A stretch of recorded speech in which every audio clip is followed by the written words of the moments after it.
You've won. It's over. Not yet. I have to finish him. All right, hi guys.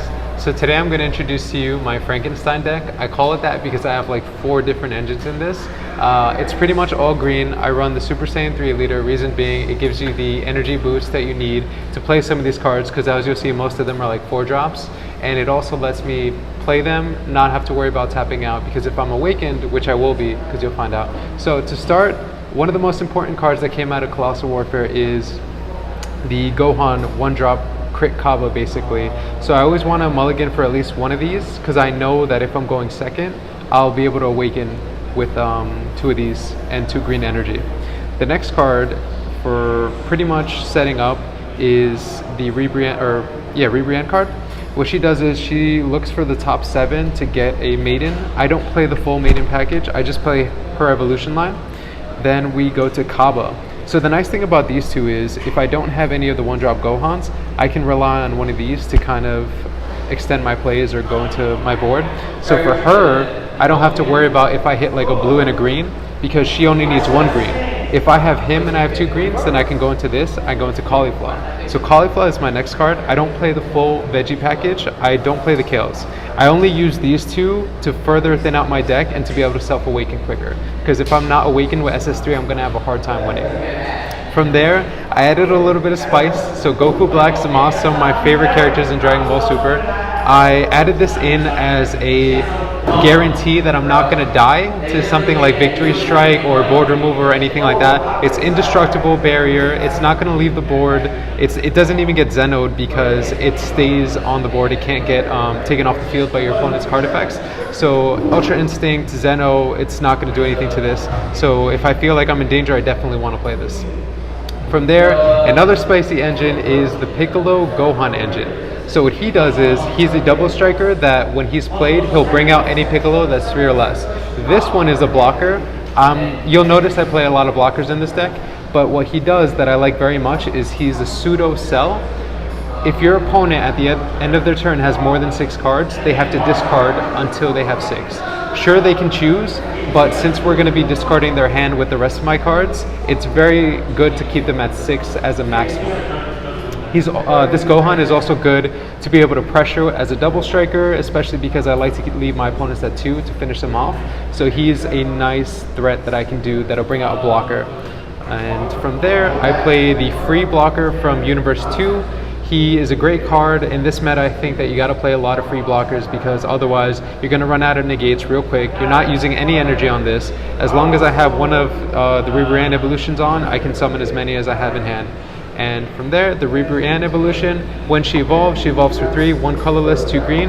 I'm able to choose and pop any card, and from there, she doesn't do anything else. She doesn't get the discard 2 because I won't have the other 2 in hand. But as you can see here, she has the new evolution from the tournament pack promo. What this does is you evolve for 1 with just 1 green, and when she attacks, it doesn't even have to be leader. It can be any card. I get to choose 2 cards from the opponent to discard, and this is fantastic because you no longer need the full maiden package. You can attack with this for 1 card to life.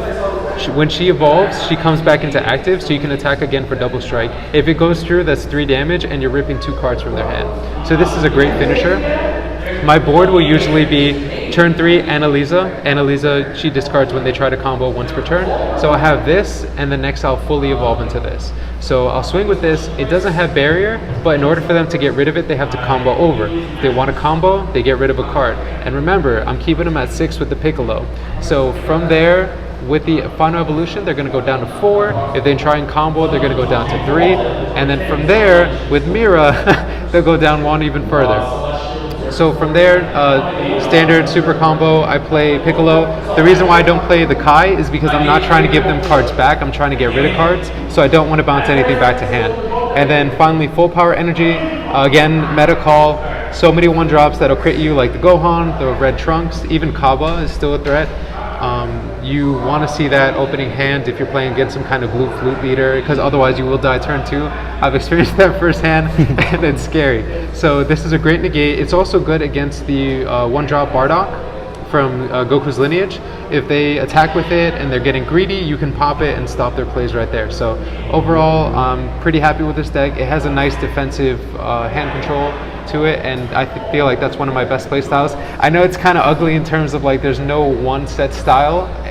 The reason why I like this deck so much is because if I open one of these cards, I can kind of just go off from there. And as long as I have one of these two, I'll be okay, pretty much. So it's been great so far. I've gone second place. I played against Meta. I only lost against Universe 7. I wasn't able to rip out enough cards because he had like 20, so right. ripping out like 5 is not going to do anything.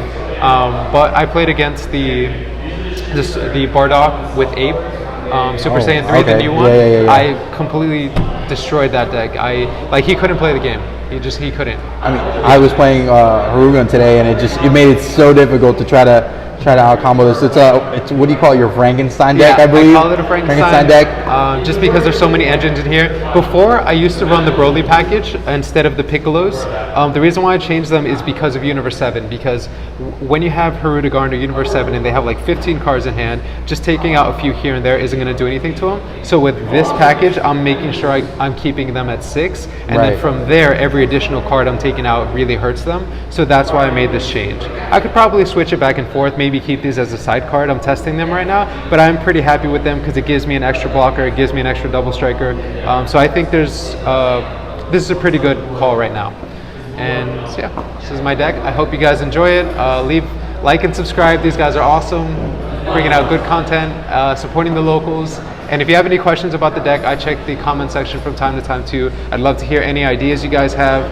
Again, this is kind of like just mixing and experimenting, and it kind of works out. So I'm looking forward to seeing what I can further extend with this. Okay, that's awesome. There you guys go. We're bringing back Jeff on the channel with another amazing deck profile. Really, I mean, this guy has a keen eye for really picking out some crazy decks. More to come on that giveaway. So stay tuned for the special pack, right, Jay? So yeah, it's that special pack giveaway, and I think there'll be more details on that to come this week, and then we should be announcing the winner hopefully the beginning of next week, and then again, we do ship all over. Thanks for watching, guys. Like, comment, subscribe, and we're out.